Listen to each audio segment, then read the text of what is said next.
നമസ്തേ. 23/7/2025 ബുധനാഴ്ചത്തെ ഫലങ്ങളാണ് ഇന്ന് നമ്മൾ നോക്കുന്നത്. ഇടവം, മിഥുനം, കന്നി, തുലാം, കുംഭം രാശിക്കാർക്ക് ശുഭകരമാണ്. മേടം രാശിക്കാർക്ക് മധ്യമമാണ്. ധനു, മകരം രാശിക്കാർക്ക് ദോഷമാണ്. കർക്കിടകം, ചിങ്ങം, വൃശ്ചികം, മീനം രാശിക്കാർക്ക് കഠിന ദോഷം ആണ്. ഈ ദോഷങ്ങളെന്ന് കേൾക്കുമ്പോൾ അതുണ്ടാകാതിരിക്കാനുള്ള മുൻകരുതലുകളാണ് എടുക്കേണ്ടത്. അതിന് എന്തൊക്കെയാണ് ദോഷങ്ങളെന്ന് നമുക്ക് അറിഞ്ഞല്ലേ പറ്റൂ. അതുകൊണ്ട് കുറച്ചൊക്കെ കാര്യങ്ങൾ നമുക്കിതിലൂടെ പറയാൻ കഴിയുമെന്നേ മാത്രമേ ഉള്ളൂ. എങ്കിലും പൊതുവായി വരുന്ന കുറേ കാര്യങ്ങളാണ് നമുക്ക് ദോഷകരം എന്ന് പറഞ്ഞാൽ. പക്ഷേ ദോഷമാണെന്ന് പറയുന്നവർക്കും ചില കാര്യങ്ങളിൽ ഗുണമുണ്ട്. നിങ്ങൾക്ക് ആ ഫലം കേട്ടാൽ അറിയാം. കഠിന ദോഷമാണ് എന്ന് പറയുന്ന സമയത്തും ചില ഫലങ്ങളിൽ അവർക്ക് ഗുണമുണ്ട്. ആ ഗുണമുള്ള മേഖലകളെ കൂടുതൽ പരിപോഷിപ്പിക്കാനും ദോഷകരമായ കാര്യങ്ങൾ വരാതിരിക്കാനും കൂടുതൽ ശ്രദ്ധിക്കണമെങ്കിൽ ഇത് വളരെ ശ്രദ്ധയോടെ കേൾക്കണം. ചുമ്മാ കേട്ടിട്ട് കാര്യമില്ല. വളരെ ശ്രദ്ധയോടെ കേട്ടാൽ അത് ജീവിതത്തിൽ നിങ്ങൾക്ക് പ്രയോജനപ്പെടുക തന്നെ ചെയ്യും. ഇനി 2 കമൻറ്റുകളുണ്ട്, അതിന് മറുപടി. അതിനേക്കാൾ മുമ്പ് നിങ്ങളിതൊന്ന് ഷെയർ ചെയ്യാനും എന്തെങ്കിലും കമൻറ്റ് ചെയ്യാനും നോക്കുക. ഈശ്വരൻ്റെ നാമം കമൻറ്റ് ചെയ്യുന്നതായിരിക്കും നിങ്ങൾക്ക് സംശയങ്ങളൊന്നുമില്ലെങ്കിൽ ഉത്തമം, അല്ലെങ്കിൽ നിങ്ങൾക്ക് ചോദ്യങ്ങളൊന്നുമില്ലെങ്കിൽ ഉത്തമം. എന്തുകൊണ്ടാണ് ഈശ്വരനാമം കമൻറ്റ് ചെയ്യാൻ പറയുന്നതെന്ന് വെച്ചാൽ ആ നാമം നിങ്ങൾക്ക് എഴുതിയല്ലേ പറ്റൂ. അത് എഴുതുമ്പോൾ നിങ്ങളുടെ വിരലുകളും നിങ്ങളുടെ മനസ്സും അറിയാതെ നിങ്ങളുടെ ചുണ്ടും നാവും ഒക്കെ അത് എഴുതുന്ന സമയത്ത് അല്പാൽപമായി ചലിക്കും. സംശയമൊന്നുമില്ല. നിങ്ങൾ ബോധപൂർവം അല്ലെങ്കിൽ പോലും മനസ്സ് ബോധപൂർവം ചലിക്കുമ്പോൾ മറ്റുള്ള അവയവങ്ങൾ ഒക്കെ അതിൽ ഇൻവോൾവ് ആവുന്നുണ്ട്. അത് നമ്മൾ മനസ്സിലാക്കണം. അപ്പം നമ്മൾ അറിയാതെ തന്നെ ഇത്രയും കാര്യങ്ങൾ നമ്മളുടെ ഇഷ്ടദേവതയെ ആ ഒരു നിമിഷം ഒന്നിച്ച് ആരാധിക്കുക. ഒരു കമൻ്റ് ഇടുക എന്ന് പറയുന്ന സമയത്തുണ്ടാകുന്ന സംഭവം പറയുന്നത് നമ്മൾ പോലും അറിയാതെ നമ്മുടെ പഞ്ചേന്ദ്രിയങ്ങൾ അവയവങ്ങൾ പലതും നമ്മുടെ ഇതിൽ, അത് പഞ്ചേന്ദ്രിയങ്ങൾ ഉൾപ്പെടെ അവയവങ്ങൾ അതിലൊക്കെ പെടുന്ന എല്ലാം കൂടെ ഇതിൽ ഉപയോഗിക്കപ്പെടുമെന്നുള്ളത് കൊണ്ട്, അതുകൊണ്ടാണ് നിങ്ങളോട് ഞാൻ കമൻ്റ് ഇടുമ്പോൾ നിങ്ങളുടെ ഇഷ്ടദേവതാ നാമം കമൻ്റ് ഇടുമെന്ന് പറയുന്നത്. അല്ലാണ്ട് നിങ്ങൾ എന്തെങ്കിലും ഒരു സ്റ്റിക്കറൊക്കെ കമൻ്റ് ഇടുന്നതിൽ വിരോധം ഉണ്ടായിട്ടല്ല. അപ്പോൾ അത്രയും പുണ്യം നിങ്ങൾക്ക് കിട്ടും എന്നുള്ളത് കൊണ്ടാണ്. പിന്നെ ഇത് വായിക്കുന്നവർക്കും കിട്ടും. അപ്പോൾ എന്താ കുഴപ്പം? ആ കമൻ്റൊന്നും നോക്കുന്നവർക്കും കിട്ടും. അപ്പോൾ നമ്മൾക്കും കിട്ടും, അവർക്കും കിട്ടുന്ന നല്ല കാര്യം, നമുക്കും ഗുണമുള്ളത് മറ്റുള്ളവർക്കും ഗുണമുള്ളതായ ഒരു കാര്യം ചെയ്യുമ്പോഴാണ് നമ്മൾ ഈശ്വരാനുഗ്രഹം ഉള്ളവരായി മാറുന്നത്. അതുകൊണ്ടാണ് ഞാൻ ഈശ്വരനാമങ്ങൾ കമൻ്റ് ഇടൂ എന്ന്, നിങ്ങളുടെ ഇഷ്ടദേവതാ നാമങ്ങൾ കമൻ്റ് ഇടൂ എന്ന് പറയുന്നത്. അത് നിങ്ങൾ മനസ്സിലാക്കുക. ഇനി 2 കമൻ്റ് ഉള്ളതുണ്ട്. ഒന്ന്, വിളക്ക് കിഴക്കോട്ട് കത്തിച്ചു വയ്ക്കുന്നു, പടിഞ്ഞാട്ട് തിരിഞ്ഞിരുന്ന് നാമം ജപിക്കുന്നു എന്നാണ്. തെറ്റാണോ എന്ന് വെച്ചാൽ തെറ്റൊന്നുമല്ല. നമ്മുടെ തൊട്ട് പുറകിലായിട്ടല്ല വിളക്കിരിക്കുന്നെങ്കിൽ പ്രശ്നമൊന്നുമില്ല. സൈഡിലേക്ക് മാറി വിളക്കിരുന്നുവെങ്കിൽ പ്രശ്നമൊന്നുമില്ല. പക്ഷേ ഭംഗി കിഴക്കോട്ട് വിളക്ക് കത്തിച്ചു വെച്ച് കിഴക്കോട്ട് തിരിഞ്ഞിരുന്ന് നാമം ജപിക്കുന്നത് തന്നെയാണ്. കിഴക്കോട്ട് വിളക്ക് കത്തിച്ചു വെച്ച്, കിഴക്ക് വശത്ത് വിളക്ക് കത്തിച്ചു വെച്ചിട്ട് കിഴക്കോട്ട് നാമം ജപിക്കുക. കിഴക്കോട്ടാണ് വിളക്ക് കത്തിച്ചു വയ്ക്കുന്നെങ്കിൽ കിഴക്കോട്ട് തന്നെ തിരിഞ്ഞിരുന്ന് നാമം ജപിക്കാൻ കഴിയുമെങ്കിൽ അത് ഉത്തമമാണ്. പടിഞ്ഞാട്ട് തിരിഞ്ഞിരുന്നു എന്ന് വെച്ചാൽ കുഴപ്പമൊന്നുമില്ല, പേടിക്കൊന്നും വേണ്ട. അതാണ് ഒരു പ്രധാനമായിട്ടൊരു കമൻറ്റ് വന്നത്. പിന്നെ മറ്റൊരു കമൻറ്റ് വന്നത്, വിളക്ക് വൈകിട്ട് കത്തിക്കാൻ പറ്റുന്നില്ല. രാവിലെ വിളക്ക് കത്തിക്കുന്നുണ്ട്, നാമം ജപിക്കുന്നുണ്ട്. വൈകിട്ട് തൊഴിൽ സംബന്ധമായി വരുമ്പോൾ വൈകിയാണ് വരുന്നത്, വിളക്ക് കത്തിക്കുന്ന സമയത്ത് വീട്ടിലെത്താൻ കഴിയുന്നില്ല. എന്ത് വേണം? ഒരു സംശയം നിങ്ങൾ വിചാരിക്കേണ്ട. നിങ്ങൾ വീട്ടിൽ വന്നതിന് ശേഷം കുളിയൊക്കെ കഴിഞ്ഞ് ശുദ്ധമായിട്ട്, ഇനി കുളിക്കാൻ എന്തെങ്കിലും അസൗകര്യം ഉണ്ടെങ്കിൽ കൈയും കാലും മുഖമൊക്കെ കഴുകി വൃത്തിയാക്കിയതിന് ശേഷം ശാന്തമായി സമാധാനമായി വീട്ടിൽ വിളക്ക് കത്തിച്ചോളൂ. സമയം നോക്കണ്ട. പക്ഷേ കഴിയുന്നതും സന്ധ്യയ്ക്ക് കത്തിക്കാനായിട്ട് ശ്രമിക്കുക. കഴിയുന്നില്ലെങ്കിൽ അതുകൊണ്ട് ആ ഒരു കാരണം കൊണ്ട് വിളക്ക് കത്തിക്കാതിരിക്കരുത്. നിങ്ങൾ എപ്പോഴാണോ വരുന്നത് ആ സമയത്ത് കൈയും കാലും മുഖമൊക്കെ കഴുകി മനസ്സ് ശാന്തമാക്കി വിളക്ക് കത്തിക്കുകയും അവിടെ ഇരുന്ന് ഒരല്പസമയം നാമം ജപിക്കുകയും ചെയ്യുക. എന്നിട്ട് മറ്റ് കാര്യങ്ങളിലേക്ക് മുഴുകിക്കൊള്ളൂ. ഒരു ദോഷവുമില്ല. വൈകി എന്നുള്ളത് കൊണ്ട് ഒരു വിഷമവും വിചാരിക്കേണ്ട. മനഃപൂർവ്വമായിട്ട് വീട്ടിലുണ്ടായിട്ടും അല്ലെങ്കിൽ നമുക്ക് എത്താൻ കഴിഞ്ഞിട്ടും അവിടെ എത്തി വിളക്ക് കത്തിക്കാൻ കഴിഞ്ഞില്ലെങ്കിൽ അത് നല്ലതല്ല. നമുക്ക് എത്താൻ കഴിയുമായിരുന്നിട്ട് നമ്മൾ എത്താതിരുന്നാൽ അത് ദോഷമാണ്. വീട്ടിലുണ്ടായിരുന്നിട്ട് കത്തിക്കാതിരുന്നാൽ ദോഷമാണ്. നമുക്ക് ആഗ്രഹമുണ്ട്, പക്ഷേ നമ്മളുടെ സാഹചര്യങ്ങളെ അതിനനുവദിക്കുന്നില്ലെങ്കിൽ ആ ഒരു കാരണം വിളക്ക് വയ്ക്കാതിരിക്കാനുള്ള കാരണമാക്കി മാറ്റാതെ നമ്മൾ വന്നു കഴിയുമ്പോൾ ശാന്തമായി കൈയും കാലും മുഖമൊക്കെ കഴുകി അല്ലെങ്കിൽ കുളിക്കാൻ പറ്റുമെങ്കിൽ കുളിച്ചതിന് ശേഷം ശാന്ത മനസ്സോടുകൂടി വിളക്ക് വയ്ക്കുക. ഇത് നിർബന്ധമായിട്ടും ചെയ്യുക. രാവിലെയും വൈകിട്ടും വിളക്ക് വയ്ക്കുന്നത് തന്നെയാണ് ഉത്തമം. ഒരു നേരം വിളക്ക് വയ്ക്കുന്നതല്ല ഉത്തമം.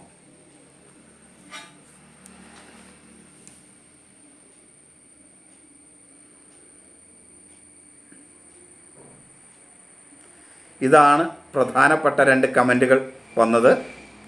അതിന് 2 ആയിട്ടുണ്ട്. നിങ്ങളുടെ സംശയങ്ങൾ കമൻറ്റുകളായിട്ട് വച്ചാൽ പറഞ്ഞു തരാവുന്ന കാര്യങ്ങൾ പറഞ്ഞു തരും. ഏതെങ്കിലും വിട്ടുപോയിട്ടുണ്ടെങ്കിൽ അവർ ഒന്നും കൂടെ കമൻറ്റ് ചെയ്യാനായിട്ട് പ്രത്യേകം ശ്രദ്ധിക്കുക. ചിലപ്പോൾ ചിലതൊക്കെ വിട്ടുപോകും, കാരണം കമൻറ്റുകൾ ധാരാളം വരുന്നുണ്ട്. പലരും വിളിച്ചു ചോദിക്കുന്ന കമൻറ്റുകളുണ്ട്.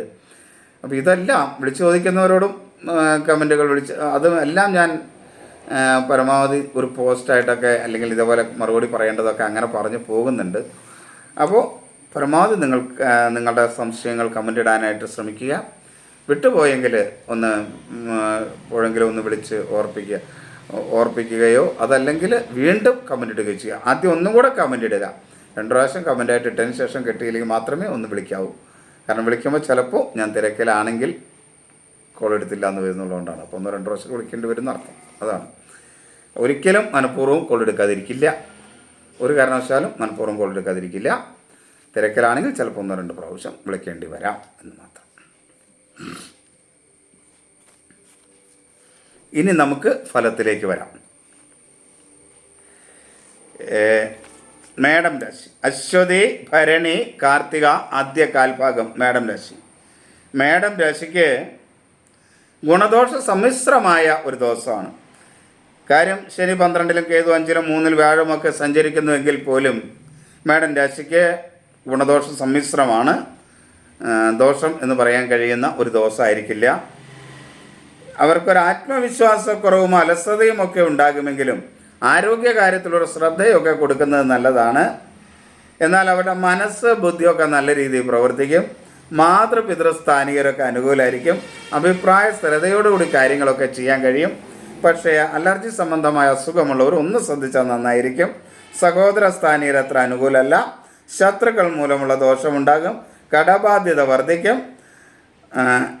വാക്കുകളൊക്കെ നല്ല രീതിയിൽ ഉപയോഗിക്കാൻ കഴിയും കേട്ടോ. അതിൻ്റെ നേട്ടങ്ങൾ ഉണ്ടാക്കാനായിട്ട് ശ്രമിക്കുകയും ചെയ്യുക. ദൈവാധീനം അല്പം കുറഞ്ഞ സമയമാണ്. ധനപരമായ ചില നഷ്ടങ്ങളൊക്കെ ഉണ്ടാകാൻ സാധ്യതയുള്ള സമയമാണ്. മക്കളുമായിട്ടൊക്കെ ചെറിയ അഭിപ്രായ വ്യത്യാസം, മക്കൾ സ്ഥാനീയരുമായിട്ടൊക്കെ ചില അഭിപ്രായ വ്യത്യാസം ഉണ്ടാകാൻ സാധ്യതയുണ്ട്. ഈ മക്കൾ എന്ന് പറയുമ്പോൾ മക്കളെ മാത്രം കണക്കൂട്ടരുത്, മക്കൾ സ്ഥാനീയർ എന്നുകൂടെ കണക്കൂട്ടുക. നമ്മുടെ മകൻ്റെയും മകളുടെയും സ്ഥാനം അലങ്കരിക്കാൻ കഴിയുന്ന ആളുകളെല്ലാം മക്കൾ എന്ന സ്ഥാനത്തിൽപ്പെടും. പ്രധാനമായിട്ടും മക്കളും ശ്രദ്ധിക്കുക. ഇവരൊക്കെ ആരെങ്കിലുമായിട്ടൊക്കെ അനുകൂലമല്ലാത്ത അവസ്ഥ ഉണ്ടാവുമെന്നായി പറഞ്ഞതിൻ്റെ അർത്ഥം. ജീവിത പങ്കാളി പൊതുവേ അനുകൂലമാണ്. തൊഴിൽ രംഗത്ത് അത്ര മേന്മയില്ല. തൊഴിൽ രംഗത്ത് ചില പ്രയാസങ്ങളും ബുദ്ധിമുട്ടുകളും അനുഭവപ്പെടുകയും ചെയ്യും. ഇടവം. കാർത്തിക അവസാനം 1/4 ഭാഗം, രോഹിണി മകീരം ആദ്യ പകുതി ഭാഗം. കർമ്മരംഗത്ത് കുറച്ച് പ്രയാസങ്ങളൊക്കെ അനുഭവിക്കുന്ന ഒരു ദിവസമാണെങ്കിൽ പോലും പ്രയാസങ്ങളൊക്കെ അനുഭവിക്കുമെങ്കിലും, കാരണം രാഹു 10-ൽ നിൽക്കില്ല, അതിൻ്റേതായ ഒരു ബന്ധനം തൊഴിൽ മേഖലയിലൊക്കെ ഉണ്ടാകുമെങ്കിലും പൊതുവെ ഇടവം രാശിക്കാർക്ക് ശുഭകരമായ ദിവസമാണ്. ആരോഗ്യകാര്യത്തിൽ വളരെ ശ്രദ്ധ വേണ്ട ഒരു ദിവസമാണ്. അലസതയൊക്കെ ഉണ്ടാവും. പിത്തവാത രോഗങ്ങൾ മൂലമുള്ള ചില പ്രയാസം ഇടവം രാശിക്കാർക്ക് ഉണ്ടാവും. ഒരു പ്രതിരോധ ശക്തി കുറവ് പൊതുവെ അനുഭവപ്പെടും. മനസ്സും അത്ര അനുകൂലമല്ല. മാതൃപിതൃസ്ഥാനീയർ അനുകൂലമല്ല. ഒരു അഭിപ്രായ സ്ഥിരത കുറവ് എല്ലാ കാര്യങ്ങളിലും ഉണ്ടാകും. ആസ്മ, മാനസികമായ അസ്വസ്ഥത തുടങ്ങിയ ചില പ്രശ്നങ്ങളും ഉണ്ടാകും.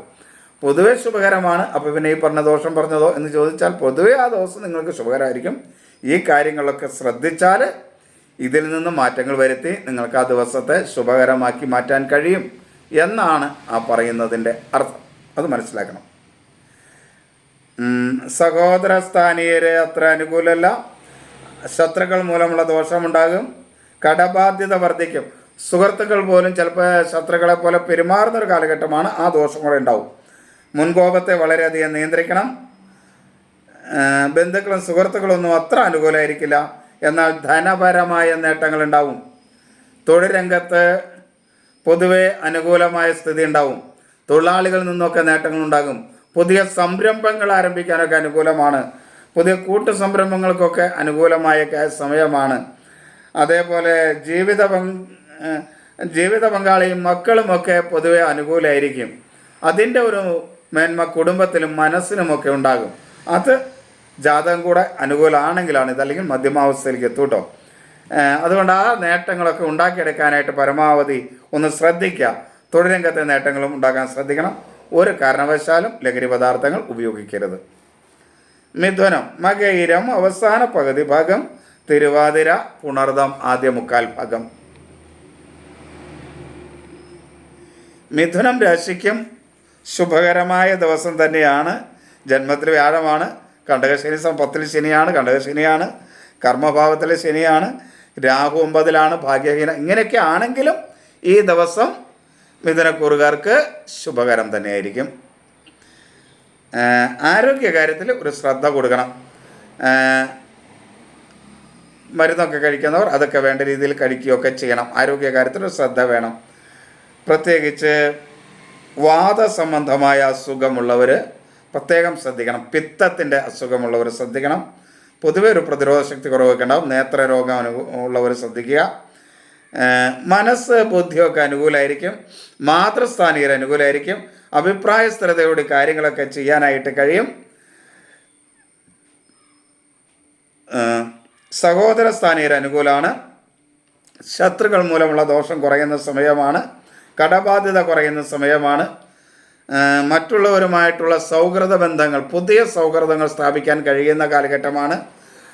ഇപ്പോൾ വഴക്കുമൊക്കെയായിട്ട് നിൽക്കുന്നവരുമായിട്ട് സംസാരിച്ച് അതൊക്കെ പരിഹരിച്ച് ഒരു മിത്രാവസ്ഥയിലേക്ക് കൊണ്ടുവരാൻ കഴിയുന്ന ഒരു സമയമാണ് മിഥുനക്കൂറുകാർക്ക്.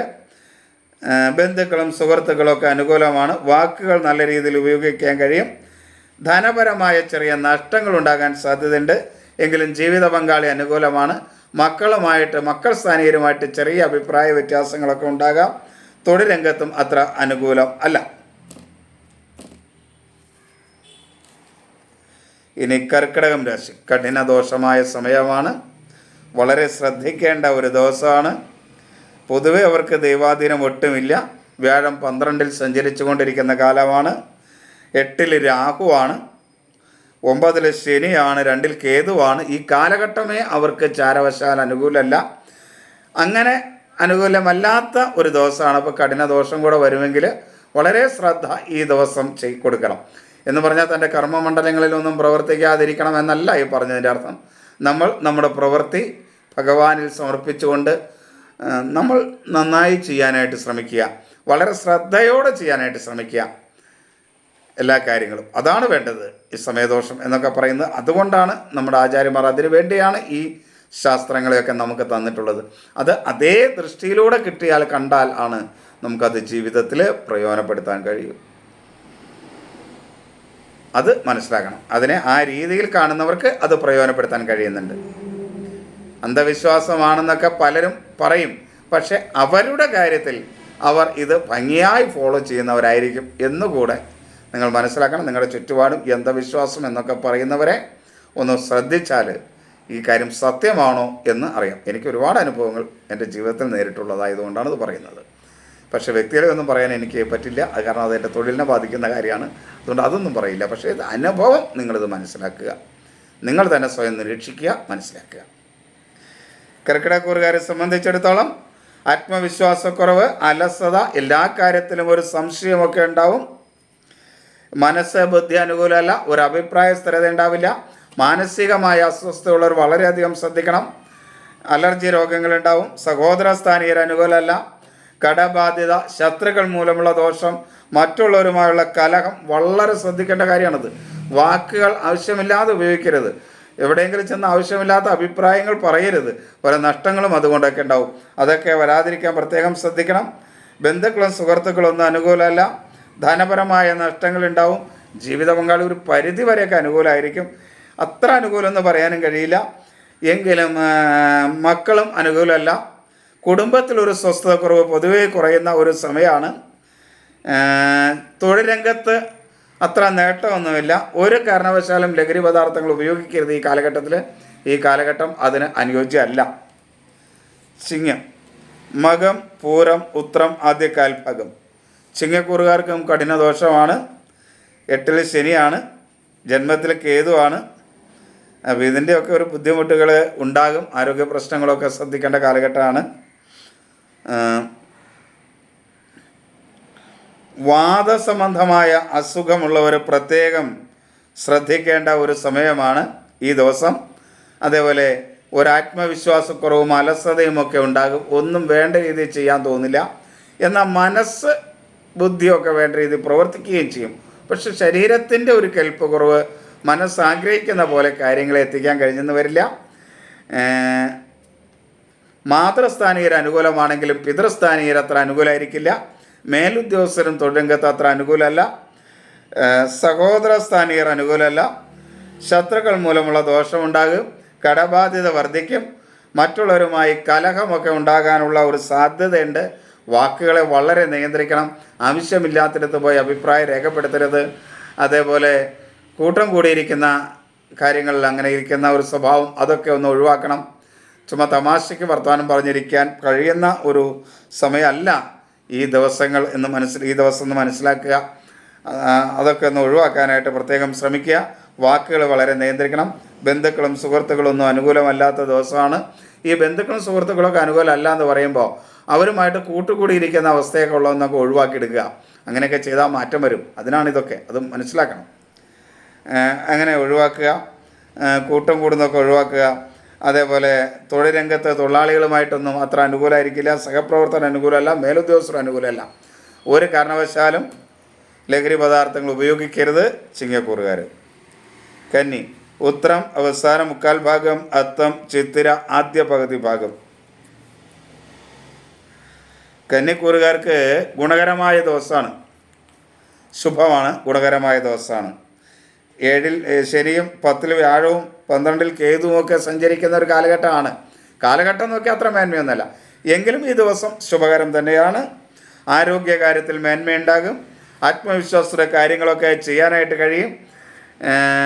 ആരോഗ്യ രംഗത്ത് പറഞ്ഞല്ലോ അല്ലേ, മേന്മയുണ്ടാവും. പൊതുവെ വാദസംബന്ധമായ അസുഖമുള്ളവർ ചെറുതായിട്ടൊന്ന് ശ്രദ്ധിക്കുന്നത് നല്ലതാണ്. ബാക്കി കാര്യങ്ങൾ അത്ര പ്രശ്നമൊന്നുമല്ല. മനസ്സും ബുദ്ധിയൊക്കെ പൊതുവെ അനുകൂലമാണ്. മാതൃസ്ഥാനീയർ അനുകൂലമാണ്. അഭിപ്രായ സ്ഥിരതയുടെ കാര്യങ്ങളൊക്കെ ചെയ്യാൻ കഴിയും. സഹോദര സ്ഥാനീയർ അനുകൂലമാണ്. ശത്രുക്കൾ മൂലമുള്ള ദോഷമൊക്കെ കുറയുന്ന സമയമാണ്. കടബാധ്യതയൊക്കെ ഒന്ന് കുറച്ച് കൊണ്ടുവരാനായിട്ട് കഴിയും. വാക്കുകൾ നല്ല രീതിയിൽ ഉപയോഗിക്കാൻ കഴിയും. അതുകൊണ്ട് ചില ശത്രുദോഷങ്ങളും ശത്രുതകളെയൊക്കെ ഒന്ന് പറഞ്ഞ് മനസ്സിലാക്കി മുന്നോട്ട് പോകാൻ കഴിയും. പക്ഷേ വാക്കുകൾ മാത്രം അനുകൂലമായതുകൊണ്ട് കാര്യമില്ല. ശത്രുദോഷം ഉണ്ടാകാൻ സാധ്യതയുള്ള കാലഘട്ടം കൂടെയാണ്. അതുകൂടെ മനസ്സിലാക്കി വാക്കുകളെ നിയന്ത്രിക്കണം. എങ്കിലും വാക്കുകൾ പൊതുവെ അനുകൂലമായിരിക്കും. ബന്ധുക്കളും സുഹൃത്തുക്കളും ഒരു പരിധിവരെ അനുകൂലമായിരിക്കും. ജീവിത പങ്കാളി അനുകൂലമായിരിക്കും. മക്കൾ അത്ര അനുകൂലമായിരിക്കില്ല. ധനപരമായ ചില നഷ്ടങ്ങൾ ഉണ്ടാകാനുള്ളൊരു സാധ്യതയുണ്ട്. തൊഴിൽ രംഗത്തും അത്ര മേന്മയല്ല. സഹപ്രവർത്തകർ അത്ര അനുകൂലമായിരിക്കില്ല. എന്നാൽ മേലുദ്യോഗസ്ഥരിൽ നിന്ന് നേട്ടങ്ങൾ ഉണ്ടാകുകയും ചെയ്യും. സഹകരണങ്ങൾ ഉണ്ടാകുകയും ചെയ്യും. ഇനി തുലാം രാശി. ചിത്തിര അവസാന പകുതി ഭാഗം, ചോതി വിശാഖം ആദ്യ 3/4 ഭാഗം. തുലാം രാശിയെ സംബന്ധിച്ചിടത്തോളം 5-ൽ രാഹു സഞ്ചരിക്കുന്നൊരു കാലഘട്ടമാണ്. പൂർവ്വപുണ്യത്തിൻ്റെ ഒരു കുറവ് കാണും. ഒരു ചെറിയ ബന്ധനമൊക്കെ ഉണ്ടാകാൻ സാധ്യതയുള്ളൊരു കാലഘട്ടത്തിലൂടെയാണ് പോകുന്നത്. എങ്കിലും തുലാം രാശിക്കാർക്ക് പൊതുവെ അനുകൂലമാണ്. ജാതകം കൂടെ അനുകൂലമാണെങ്കിൽ വളരെ നേട്ടങ്ങൾ ഉണ്ടാക്കാൻ കഴിയുന്നൊരു കാലഘട്ടമാണ്. അത് വേണ്ട രീതിയിൽ വിനിയോഗിക്കുക, ദൈവാധീനമൊക്കെ ഉണ്ടാക്കി വേണ്ട രീതിയിൽ വിനിയോഗിക്കാനായിട്ട് ശ്രദ്ധിച്ചാൽ മതി. ആരോഗ്യകാര്യത്തിൽ മേന്മയാണ്. ആത്മവിശ്വാസത്തോടുകൂടി കാര്യങ്ങളൊക്കെ ചെയ്യാൻ കഴിയും. അലസതയൊന്നുമില്ല. ആരോഗ്യകാര്യത്തിലൊക്കെ മേന്മയുണ്ടാകും. എന്നാൽ മനസ്സിൽ അനാവശ്യ ചിന്തകൾ മൂലം, ആവശ്യമില്ലാത്ത ചിന്തകൾ മൂലം അസ്വസ്ഥമായിക്കൊണ്ടിരിക്കും. ആ അസ്വസ്ഥതയൊന്ന് ഒഴിവാക്കാൻ ശ്രമിച്ചാൽ നേട്ടമുണ്ടാകും. ബുദ്ധി വേണ്ട രീതിയിൽ പ്രവർത്തിക്കും. മാതൃസ്ഥാനീയർ അനുകൂലമാണ്. അഭിപ്രായ സ്ഥിരതയോടുകൂടി തന്നെ കാര്യങ്ങളൊക്കെ ചെയ്യാനും കഴിയും. സഹോദര സ്ഥാനികർ അനുകൂലമാണ്. ശത്രുക്കൾ മൂലമുള്ള ദോഷം കുറയുന്ന കാലഘട്ടമാണ്. കടബാധ്യത കുറച്ച് കൊണ്ടുവരാനായിട്ട് കഴിയും. വാക്കുകളൊക്കെ നല്ല രീതിയിൽ ഉപയോഗിക്കാൻ കഴിയുന്നുണ്ട്. മറ്റുള്ള നല്ല മിത്രങ്ങളെ ഉണ്ടാക്കാം. മറ്റുള്ളവരുടെ ശത്രുവായിട്ടുള്ളവരുടെയൊക്കെ ശത്രുതയൊക്കെ ഒഴിവാക്കി നമുക്ക് അവരെ മിത്രസ്ഥാനത്തേക്ക് കൊണ്ടുവരാനും ഈ കാലഘട്ടം അനുകൂലമാണ്. അതിനുള്ള ശ്രമമൊക്കെ നടത്താം. കാരണം ശത്രുക്കളായിട്ട് ആളുകളെ നിർത്തുന്നതിൽ അർത്ഥമൊന്നുമില്ല. മനസ്സിൽ ആരോടും ഒരു വിരോധം വേണ്ട. സംസാരിക്കൊന്നുമില്ലെങ്കിൽ വേണ്ട, പോട്ടെ. പക്ഷെ മനസ്സിൽ അങ്ങോട്ടൊരു വിരോധം വേണ്ട. ഇങ്ങോട്ട് സംസാരിക്കില്ലെങ്കിൽ അവർ സംസാരിക്കേണ്ട. പക്ഷെ അങ്ങോട്ട് ഒരു വിരോധം ആർക്കും വേണ്ട. അതേപോലെ ബന്ധുക്കളും സുഹൃത്തുക്കളും അനുകൂലമാണ്. വിദ്യാർത്ഥികൾക്ക് അനുകൂലമാണ്.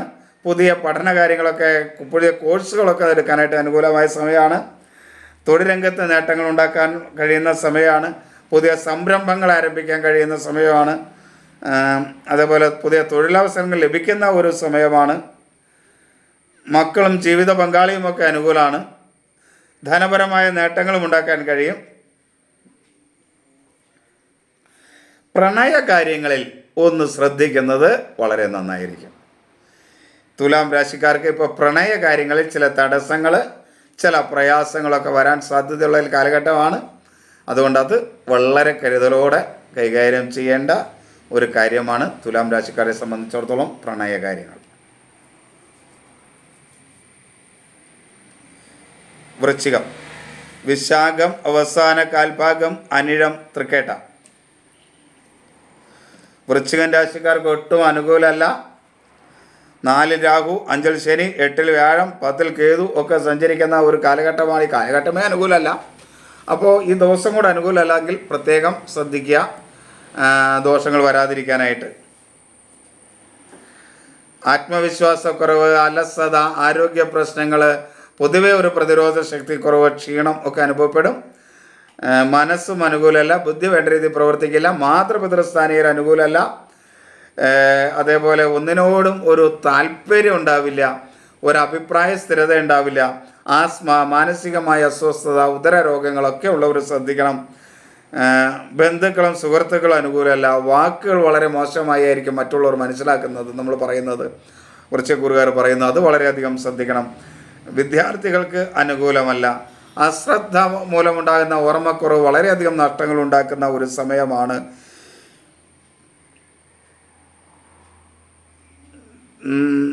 കുടുംബത്തിൽ ഒരു സ്വസ്ഥത ഉണ്ടാവില്ല. മക്കളും ജീവിത പങ്കാളിയും ഒക്കെ ആയിട്ട് അഭിപ്രായ വ്യത്യാസവും കലഹവും ഒക്കെ ഉണ്ടാകും. തൊഴിൽ രംഗവും അനുകൂലമല്ല. സഹപ്രവർത്തകരും മേലുദ്യോഗസ്ഥരും ഒക്കെ മനസ്സിന് പ്രയാസമുണ്ടാകുന്ന രീതിയിൽ പെരുമാറും. ഇതൊക്കെ നമ്മുടെ സമയത്തിൻ്റെ പ്രശ്നം കൊണ്ടാണ്.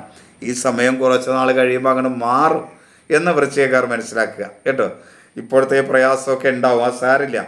അതൊക്കെ കുറച്ച് കഴിയുമ്പോൾ മാറും. ഇപ്പോൾ നന്നായി ഭഗവാനെ വിചാരിക്കുക. നമുക്കിട്ട് പണിയുന്നവർ, നമ്മളെ ബുദ്ധിമുട്ടിക്കുന്നവരൊക്കെ അവരോട് ചോദ്യം ചെയ്യാനൊന്നും പോയിട്ട് കാര്യമില്ല. ഇപ്പോൾ അവരോടൊക്കെ ഭഗവാൻ ഒരു സമയത്ത് അവരുടെ കർമ്മങ്ങൾക്ക് ഫലം കൊടുത്തോളും. നമ്മൾ ഭഗവാനെ വിചാരിക്കുക, സത്യസന്ധമായി കാര്യങ്ങൾ ചെയ്യുക, വളരെ ശാന്തമായി കാര്യങ്ങൾ ചെയ്യാനായിട്ട് ശ്രദ്ധിക്കുക. ഒരു കാരണവശാലും ലഹരി പദാർത്ഥങ്ങൾ ഉപയോഗിക്കരുത് എന്ന് മനസ്സിലാക്കുക.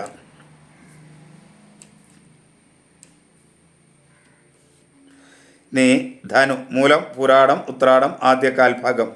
ധനുരാശിക്ക് 4 ശനി, 9 കേതു ഒക്കെ സഞ്ചരിക്കുന്ന കാലമാണ്. കുടുംബത്തിലൊരു സ്വസ്ഥത ഇല്ലാത്ത സമയമായിരിക്കും. ധനുരാശിക്കാർക്ക് പൊതുവെ ദോഷകരമായ ഒരു ദിവസം തന്നെയാണ്. കഠിന ദോഷമല്ല എന്നേ ഉള്ളൂ, ദോഷകരമായ ദിവസമാണ്. ആരോഗ്യം അനുകൂലമല്ല. മനസ്സും ബുദ്ധിയൊക്കെ വേണ്ട രീതിയിൽ പ്രവർത്തിക്കും. മാതൃസ്ഥാനീയർ അനുകൂലമായിരിക്കും. ഒരഭിപ്രായ സ്ഥിരതയോടെ കാര്യങ്ങളൊക്കെ ചെയ്യാനായിട്ട് കഴിയും.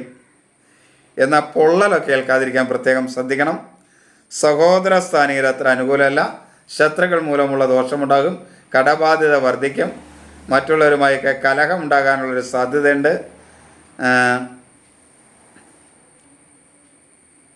ബന്ധുക്കളും സുഹൃത്തുക്കളും അനുകൂലമല്ല. വാക്കുകളെ വളരെയധികം നിയന്ത്രിക്കുക. ജീവിത പങ്കാളി അനുകൂലമായിരിക്കില്ല, മക്കൾ അനുകൂലമായിരിക്കും. തൊഴിൽ രംഗത്ത് അത്ര അനുകൂലമല്ല, പക്ഷെ ധനപരമായ ചെറിയ നേട്ടങ്ങളൊക്കെ ഉണ്ടാവും. ഒരേ സമയം പല തൊഴിലുകൾ ചെയ്യേണ്ടതായിട്ട് വരാം. അപ്പോൾ അതിൽ ഏതെങ്കിലും ഒന്നിൽ നിന്നൊക്കെ ചെറിയ നേട്ടങ്ങളൊക്കെ വരുന്ന ഒരു സാധ്യത ഉണ്ടാവും. ശരിക്കും ദൈവാധീനം ഉണ്ടാക്കിയെടുത്ത് മുന്നോട്ട് പോകാനായിട്ട് ഇവർ ശ്രദ്ധിക്കണം. മകരക്കൂറ്: ഉത്രാടം അവസാന മുക്കാൽ ഭാഗം, തിരുവോണം അവിട്ടം ആദ്യ പകുതി ഭാഗം. മകരക്കൂറുകാർക്കും ദോഷകരമായ ദിവസമാണ്. 6 വ്യാഴമാണ്, 8 കേതുവാണ്, 2 രാഹുവാണ്. അത്ര അനുകൂല കാലഘട്ടമൊന്നുമല്ല, ദോഷവുമാണ്. അപ്പോൾ വളരെയധികം ശ്രദ്ധിക്കേണ്ട ഒരു സമയമാണ് ദൈവാധീനം ഉണ്ടാക്കാൻ വേണ്ടി. ദൈവാധീനം വളരെ കുറയുന്ന ഒരു സമയമാണ്. പൊതുവേ ഒരു ആത്മവിശ്വാസക്കുറവും അലസതയും ഒന്നിനോടും ഒരു താല്പര്യമില്ലാത്തതുമൊക്കെ ഉള്ളൊരു സമയമായിരിക്കും. മനസ്സ് ബുദ്ധിയൊക്കെ വേണ്ട രീതിയിൽ പ്രവർത്തിക്കും. മാതൃസ്ഥാനീയർ അനുകൂലമായിരിക്കും. അഭിപ്രായ ശ്രദ്ധയോട് അഭിപ്രായങ്ങളൊക്കെ പറയും, പക്ഷെ ഒന്നും ചെയ്യാനുള്ളൊരു താല്പര്യം ഉണ്ടാവില്ല. ആരോഗ്യ പ്രശ്നങ്ങളൊട്ടും അനുകൂലമായിരിക്കില്ല. സഹോദര സ്ഥാനീയർ അനുകൂലമല്ല. ശത്രുക്കൾ മൂലമുള്ള ദോഷമുണ്ടാകും, കടബാധ്യത ഉണ്ടാവും.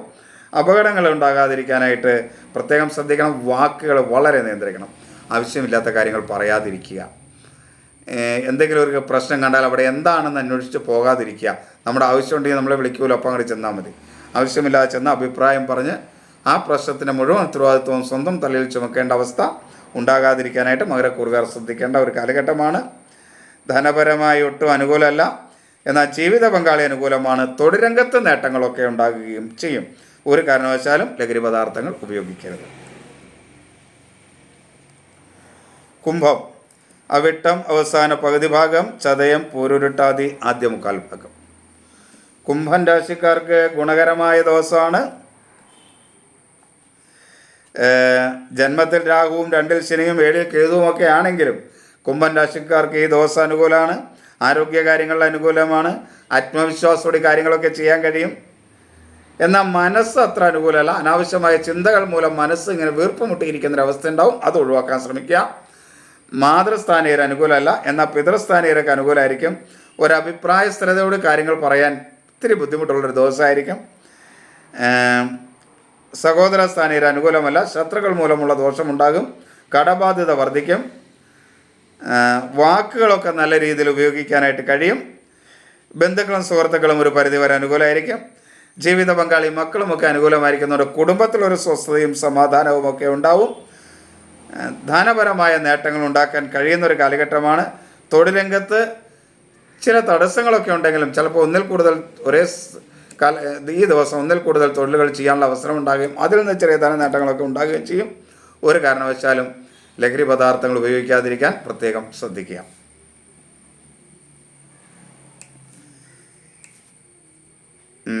മീനക്കുറ്: പൂരുരുട്ടാതി അവസാന കാൽ ഭാഗം, ഉത്രട്ടാതി രേവതി. 4 വ്യാഴം, 12 രാഹു, ജന്മശനി അനുകൂലമേ അല്ല, കഠിന ദോഷമാണ്. ആരോഗ്യ അനുകൂലമല്ല. അതേപോലെ മനസ്സും ബുദ്ധിയൊന്നും അനുകൂലമല്ല. ഒരു അഭിപ്രായ സ്ഥിരത ഉണ്ടാവില്ല. ആസ്മ, മാനസികമായ അസ്വസ്ഥത, വൃക്കരോഗമൊക്കെ ഉള്ളവർ ശ്രദ്ധിക്കണം. സഹോദര സ്ഥാനീയർ അനുകൂലമായിരിക്കും. ശത്രുക്കൾ മൂലമുള്ള ദോഷം കുറയും.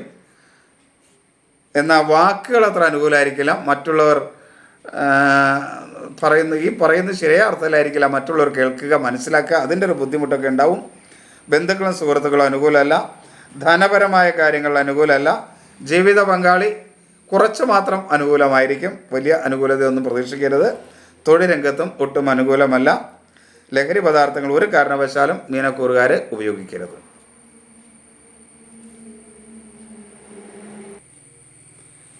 ഇനി പ്രണയ കാര്യങ്ങളിൽ കുറച്ച് അനുകൂലമായ രാശികളുണ്ട്, അതൊന്ന് സൂചിപ്പിച്ചേക്കാം.